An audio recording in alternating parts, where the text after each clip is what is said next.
Aujourd'hui, on a vécu des émotions fortes en CAN. Mais avant de parler de la CAN, je vais commencer ailleurs. Parce qu'il se passe quelque chose d'historique dans le football mondial. Cristiano Ronaldo vient de marquer son 956e but en carrière. 956 s'il vous plaît. Ça veut dire quoi? Ça veut dire qu'il est à 44 buts seulement d'un chiffre que personne ne pensait humainement atteignable. 1000 buts en carrière. À 40 ans, il continue à marquer, à s'entraîner comme un jeune, à refuser le déclin. Et ça, que tu l'aimes ou pas, c'est une leçon de discipline, de longévité, de mental. Voilà, ça c'était pour l'histoire mondiale du foot. Maintenant, revenons chez nous, revenons à l'Afrique, revenons à la CAN. La CAN 2025 au Maroc. Aujourd'hui, deux matchs ont particulièrement marqué la journée. Le Bénin contre le Botswana, le Sénégal contre la RD Congo. Deux ambiances totalement différentes, deux histoires, mais une même intensité.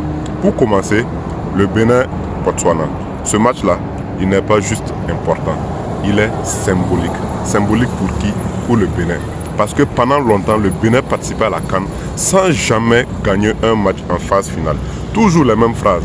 Belle prestation, bon contenu, manque d'efficacité, mais jamais les 3 points. Et aujourd'hui, ça change.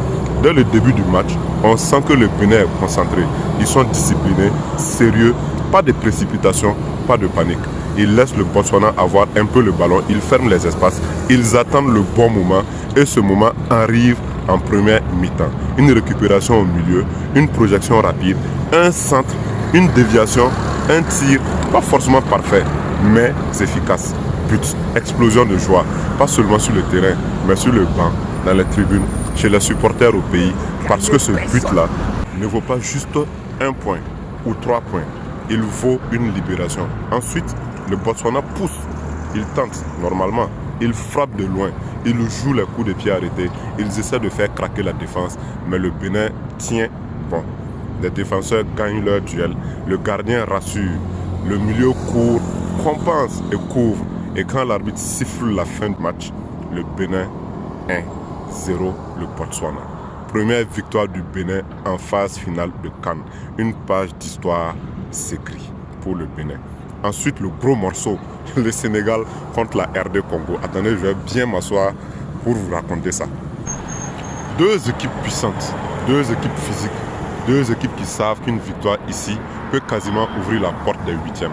Dès les premières minutes, c'est clair, le match ne sera pas du tout calme. Duel, pressing, impact, ça va vite, ça tape et ça court. Le Sénégal essaie d'imposer son rythme, sa puissance collective. La RD Congo répond par la vitesse, la verticalité et les contres. Et à un moment, la RD Congo trouve la faille. Une transition rapide, une défense sénégalaise un peu haute, une passe dans le dos et une finition propre.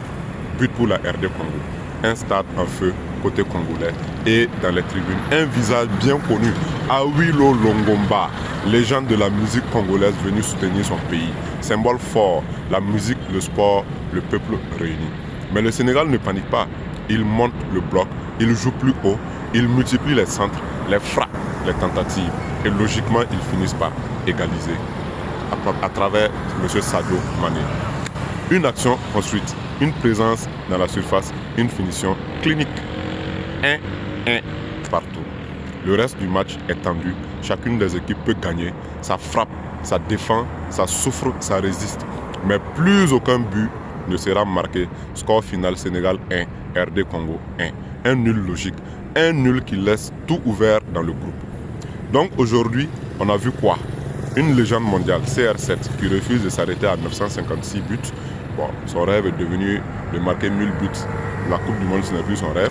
Un Bénin qui écrit enfin sa propre histoire en gagnant un match de CAN en phase finale. Une RD Congo fière, soutenue jusqu'en tribune par ses icônes. Un Sénégal toujours solide, toujours dangereux. Et ça, c'est la beauté du football africain.